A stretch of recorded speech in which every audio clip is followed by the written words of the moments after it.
Assalamualaikum warahmatullahi wabarakatuh. Sebelumnya perkenalkan, nama saya Sinta Setiaudilah, NIM 20383032111 dari Prodi Ekonomi Syariah kelas C. Saya akan menjelaskan tentang keuangan di lembaga asuransi syariah. Langsung saja, pertama, pengertian asuransi syariah. Asuransi syariah merupakan sebuah usaha untuk saling melindungi dan saling tolong-menolong di antara para pemegang polis, yang dilakukan melalui pengumpulan dana dan pengelolaan dana tabarruk yang memberikan pola pengembalian untuk menghadapi risiko tertentu melalui akad yang sesuai dengan prinsip syariah. Asuransi syariah juga merupakan sebuah jasa keuangan yang fungsinya untuk memberikan perlindungan kepada mereka yang bergabung menggunakan jasa asuransi terhadap munculnya kerugian yang ditimbulkan oleh kejadian yang belum pasti atau berhubungan dengan meninggalnya seseorang. Nasabah asuransi syariah memindahkan risiko yang akan terjadi terhadap suatu peristiwa dengan bersandar kepada pihak yang dapat menanggung risiko berlandaskan dengan perjanjian yang disepakati oleh kedua belah pihak. Kedua, dasar hukum asuransi syariah. 1. Dasar hukum di dalam Al-Quran. Di dalam hadis riwayat Muslim dari Abu Hurairah, barang siapa melepaskan dari seorang muslim suatu kesulitan di dunia, Allah akan melepaskan kesulitan darinya pada hari kiamat. 2. Dasar hukum menurut fatwa MUI. Fatwa nomor 52 DSN MUI nomor 3 2006 tentang wakalah bil ujrah pada asuransi syariah.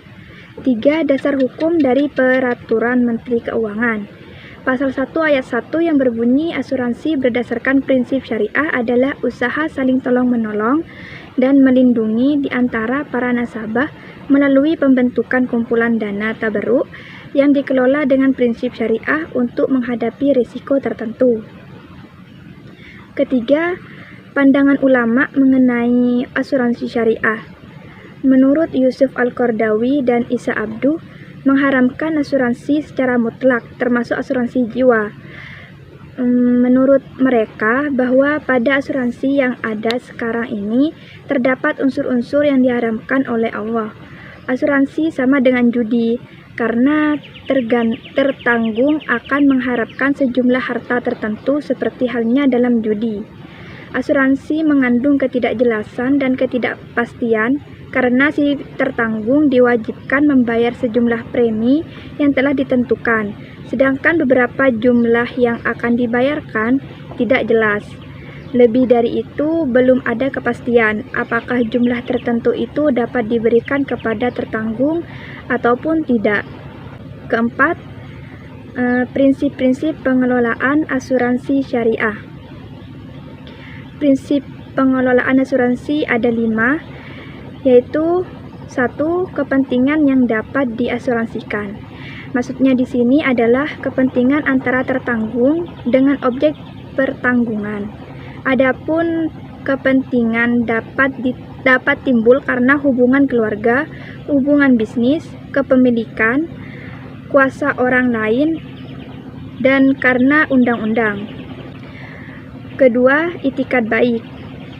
Maksudnya di sini yaitu para pihak yang berkontrak harus mempunyai itikat baik. Misalnya, kedua pihak baik peserta asuransi dan perusahaan memberikan semua informasi yang sama-sama dibutuhkan. 3. Pengganti kerugian. Ini merupakan mekanisme ganti rugi atau santunan bila terjadi musibah yang dijamin, yaitu penanggung akan mengembalikan posisi keuangan tertanggung dalam keadaan semula seperti saat sebelum terjadi musibah. 4. Sebab aktif. Maksudnya di sini yaitu suatu sebab aktif efisien yang mengakibatkan terjadinya suatu peristiwa secara berantai tanpa investasi suatu kekuatan lain, diawali dan bekerja dengan aktif dari suatu sumber baru dan independen. Contohnya di sini yaitu mengendari mobil dengan kecepatan yang mengakibatkan kecelakaan dan meninggal dunia, Apakah hal seperti ini yang dijamin dapat dalam polis asuransi? 5. Subrogasi, pengalihan hak. Ini terjadi bila mana penanggung telah membayar santunan ganti rugi kepada tertanggung, padahal peristiwa yang mengakibatkan kerugian tersebut tertanggung tidak salah, maka hak menuntut kepada pihak yang bertanggung jawab atau yang bersalah beralih ke pihak penanggung. Prinsip utama dalam asuransi syariah di sini yaitu ta'awanu al-birri wa al-taqwa, atau tolong menolong kamu dalam kebaikan dan takwa, dan al-ta'min atau rasa aman. Prinsip ini menjadikan para anggota atau peserta asuransi sebagai sebuah keluarga besar yang satu dengan lainnya saling menjamin dan menanggung risiko. Hal ini disebabkan transaksi yang dibuat dalam asuransi takaful adalah akad takaful, bukan akad tabaduli, yang selama ini digunakan oleh asuransi konvensional, yaitu pertukaran pembayaran premi dengan uang pertanggungan. Kelima, mekanisme operasional asuransi syariah. Di sini mekanisme pengelolaan dana peserta atau premi asuransi syariah terbagi menjadi dua, yaitu 1. Sistem yang mengandung unsur tabungan. Dalam sistem ini, setiap peserta wajib membayar sejumlah uang secara teratur kepada perusahaan asuransi. Besar premi yang dibayarkan tergantung pada kemampuan peserta. Akan tetapi, perusahaan menetapkan jumlah minimum premi yang dapat dibayarkan. Setiap peserta dapat membayarkan premi tersebut melalui rekening koran, giro, ataupun membayar langsung. Setiap premi yang bayar oleh peserta akan dipisahkan oleh perusahaan asuransi dalam dua rekening yang berbeda, yaitu pertama rekening tabungan dan yang kedua rekening tabarruk. 2. Sistem yang tidak mengandung unsur tabungan. Setiap premi yang dibayarkan oleh peserta akan dimasukkan dalam rekening tabarruk, yaitu kumpulan dana yang diniatkan oleh peserta sebagai iuran kebijakan untuk tujuan saling tolong-menolong dan saling membantu, dan dibayarkan apabila peserta meninggal dunia dan perjanjian berakhir atau jika ada surplus dana. Sekian dari pemaparan saya. Jika ada salah kata saya mohon maaf.